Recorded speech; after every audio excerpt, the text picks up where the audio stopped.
एक राजा था, राजा की उंगली कट गई। वही मंत्री जी थे, कहे बहुत अच्छा हुआ महाराज। अब बताइए, किसी की उंगली कट जाए और कोई अच्छा कहे तो अच्छा लगेगा?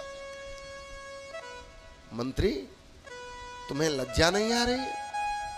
तुम कैसी बात बोल रहे हो? ये ठीक हुआ? तुम्हारी बुद्धि ठीक बिगड़ तो नहीं गई कहीं? सैनिकों, मंत्री को कारागार में डालो।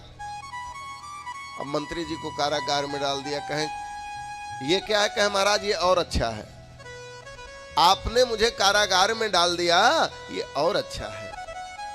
कुछ समय व्यतीत हुआ। एक दिन जंगल में राजा गए और राजा को आदिवासियों ने पकड़ लिया। और संयोग देखिए, उनके यहाँ उत्सव था और नर बलि देनी थी।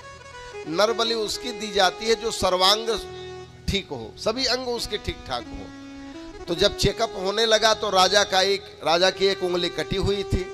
ओ हो, ये तो बलि के योग्य नहीं रह गया है। राजा को छोड़ दिया गया। राजा वापस आए और मंत्री को बुलवाया।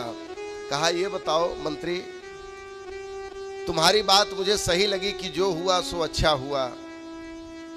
यदि मेरी उंगली नहीं कटी होती तो शायद मेरी बलि दे दी जाती। ध्यान दीजिएगा।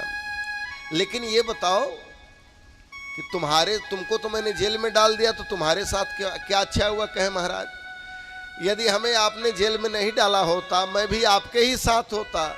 आपकी तो उंगली कटी थी, मेरी गर्दन कट जाती। इसलिए संसार में, जीवन में जो कुछ होता है वो अच्छे के लिए होता है, वो चाहे हमारे दृष्टि में कितना भी बुरा हो। इसलिए सुख में फूलो मती, दुख में भूलो मती, कृष्ण गोविंद गोपाल गाते चलो। उस परमात्मा पर दृढ़ निष्ठा और विश्वास के साथ आप